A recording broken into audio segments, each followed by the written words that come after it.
Shaka Hislop, thank you very much. It is absolutely great to speak to you.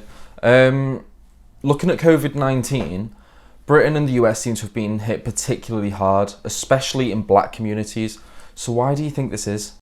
There's a number of reasons why black communities have been hit harder than the others. And it speaks to the health disparities within the black communities. And now these health disparities play out in a number of ways. One is about poverty and people being able to afford health insurance, which is absolutely vital here in the US. But it also translates in other ways, in how many health centers, how many hospitals, how many critical care doctors are available, and available within a commutable distance for poorer folks who don't have cars, who have to rely on public transport, which again is another carrier of the COVID-19 disease. It also speaks to health disparities in healthy eating, in shops that carry fresh foods and vegetables, and not just wholesale and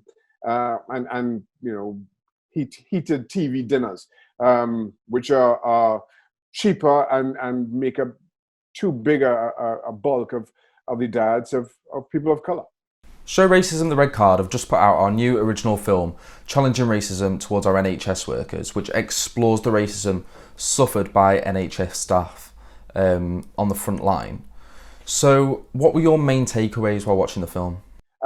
It was eye-opening in the height of a pandemic where people's lives are at risk, literally, that people regress into this racism that we're seeing playing out in the public arena far too often.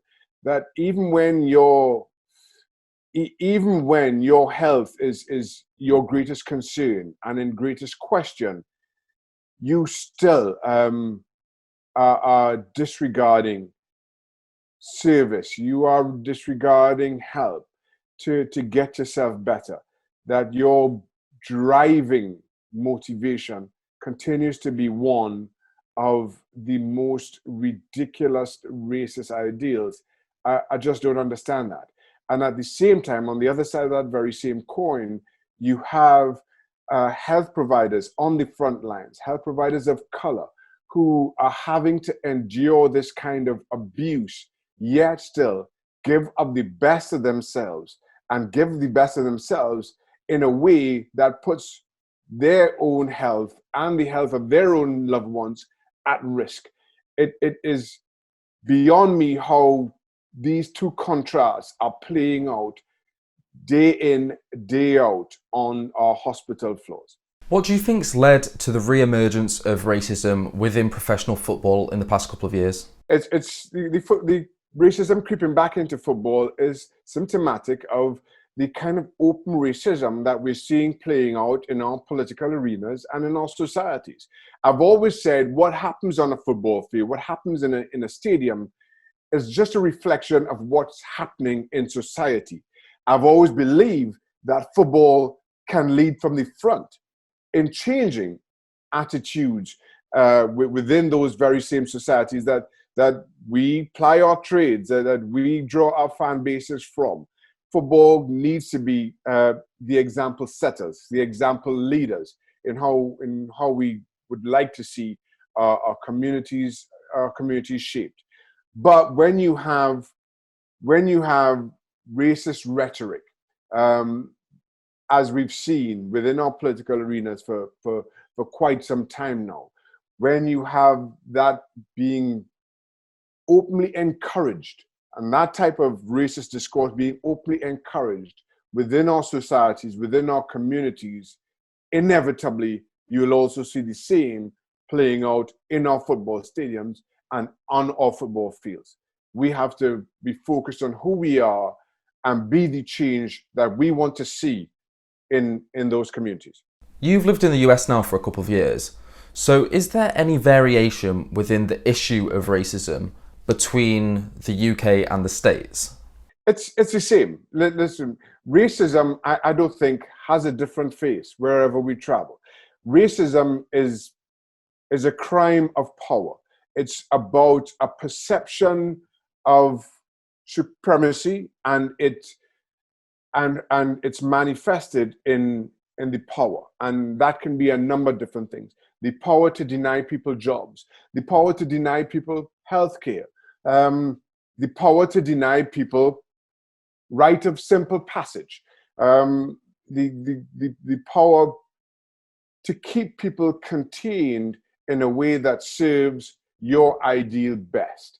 So whether we're talking about the US or the UK, or whether we're talking about some far-flung nation elsewhere, racism is rooted in the same ideal of supremacy being translated as power. So,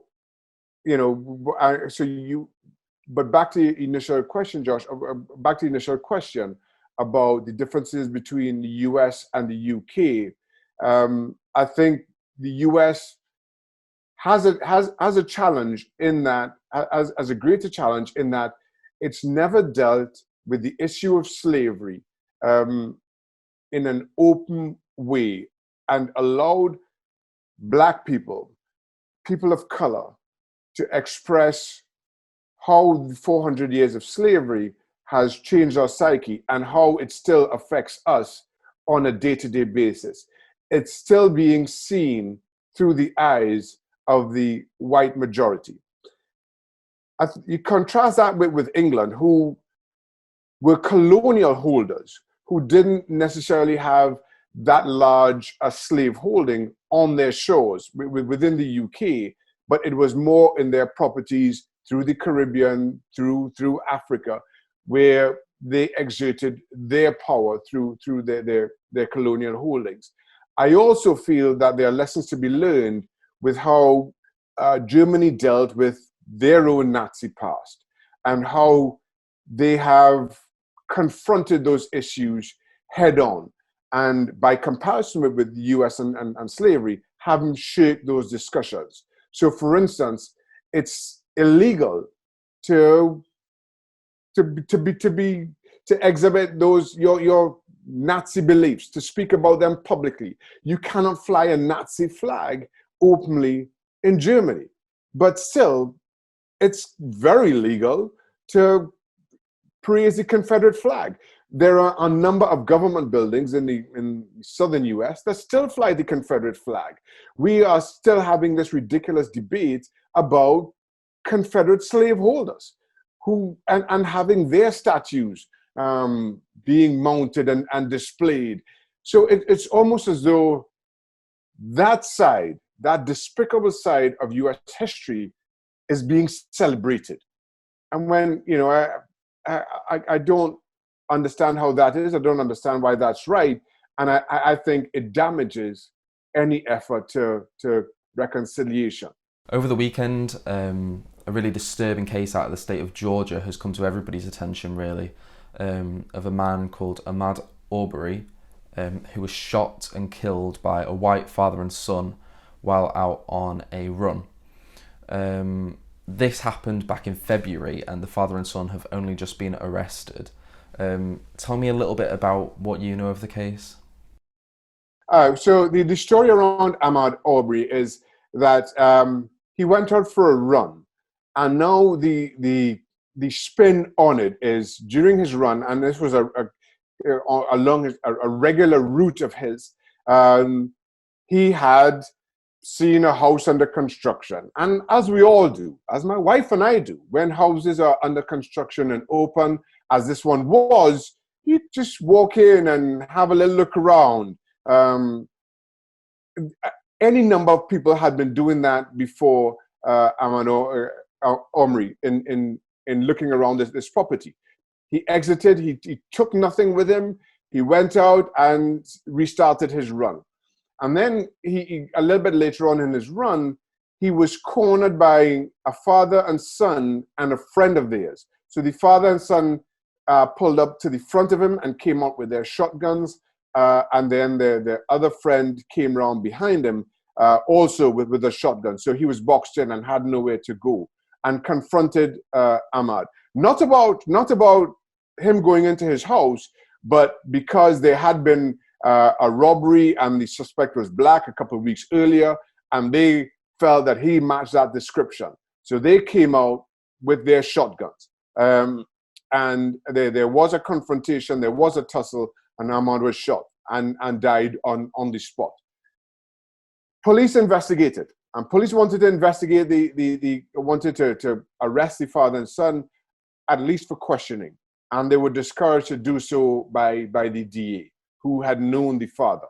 So now there are larger questions, not just about this supposed citizen's arrest gone wrong, gone horribly wrong, but the fact that now at the highest levels of city justice, that there was an attempted cover-up, and there's now going to be a federal investigation around that.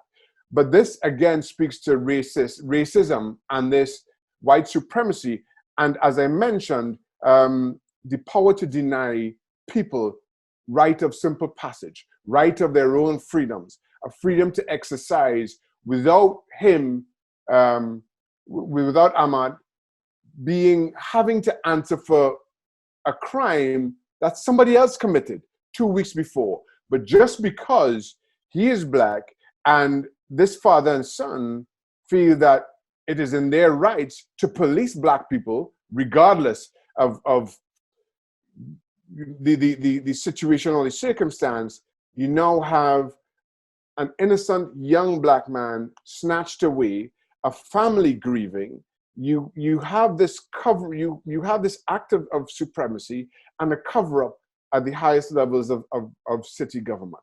It speaks to all the things that people are wrong, and then people turn around and criticize the likes of Colin Kaepernick for taking the positions that he does, for his kneeling during national anthems.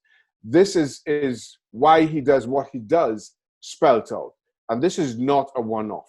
This is not just some random happening. This is happening far too often in communities of color. There was another instance that seemed to blow up on social media, this time in California. A lot of US states now are recommending face masks and coverings as they continue to fight COVID-19. But there was a gentleman who entered a supermarket wearing what appears to be a Ku Klux Klan hood. The police department are now looking into that. I don't know if you know anything about that case. Well, and that, again, is kind of speaking out to the open rhetoric that has now become a part of our day-to-day discourse, where people are confident enough, not just in saying some of these things, and you're seeing it spin out in a number of ways. But for instance, just in how they react to any kind of authority in their own communities, where the discussion now is no longer about people dying or communities of color being impacted greater than others, but it's about the need for a haircut. It's about, we've now had 2 incidents here in the US where security guards have been shot because they've tried to enforce customers wearing face masks. And now you go to the other extreme, where a Ku Klux Klan hood is being used as an open interpretation of a face covering, without any kind of recognition of the hate that symbolizes, of the hardships, of the death that the Ku Klux Klan has impacted on communities of color. It speaks to not just a disregard of the history, of the suffering of Black people, of slaves, of people of color generally here in the US, but it speaks to an acceptance by those communities who continue to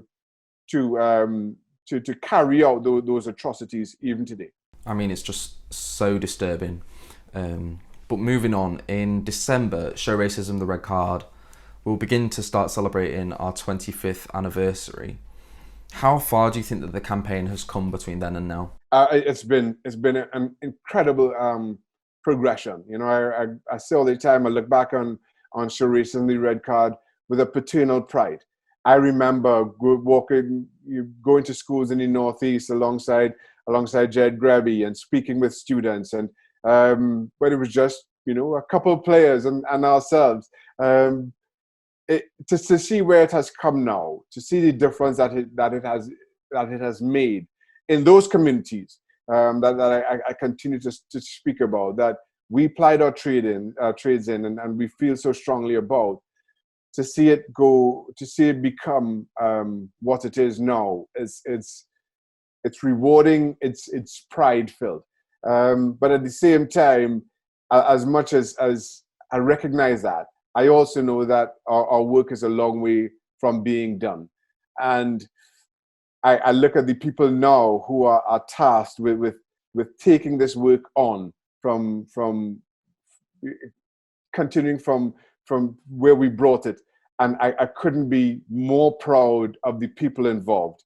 I jokingly laugh at us and you know, going around the Northeast, this band of footballers and people and people who understood the roles that we had to play in making our communities better, armed with no more than a vision of what we'd like those communities to look like, to now people who live it every single day, who personify what we thought and how we thought our communities could look. To have them carry the baton now, it's an amazing experience to be a part of. And then fast forwarding to today, what do you think are the current challenges facing Show Racism the Red Card? Well, you see the new challenges being played out, as we spoke about earlier, in an acceptance of a rhetoric, with a disregard of how that rhetoric plays out day to day in the lives of Black people on the streets, in what they do, in how they seek healthcare, in how they exercise. Those are the challenges with our not just Show Racism the Red Card and our initiative, but all those who aim for racial unity, and aim for equality of all kinds. That the further we go from the atrocities of slavery, from the atrocities of Jim Crow, the easier it seems to be to excuse, to just and to accept certain things as being no more than banter, without recognizing how that banter quickly escalates to incidents like we've seen with Ahmaud Arbery, and plays out in every day in the streets and in the lives of people of color, in the lives of marginalized people. And I think, just to finish off, what message would you give to any Show Racism the Red Card supporters around the world? I will say this. Firstly, thank you very much for the support that you've given us this far. You really have been the wind in our sails. At times it's been tough, at times it's been trying, but every time where you feel overwhelmed, we know that there are millions of shoulders that we can lean on and continue to motivate us to do our work. At the same time, I think now more than ever, it's an opportunity for us to continue, for us to finish this work. I think that given what we've seen over the last few years, if we continue to believe in our work, continue to believe in the good in people more so than their bad, continue to believe that each of our voices shapes our communities, shapes our countries in a way that we would like our children and our grandchildren to live and to be a part of. I think we get there. I think you're seeing the worst of people, But at the same time, I think the best of us takes us will overcome all of that and take us to where we want to be. Shaka Hislop, thank you so much for your time. Take care, man.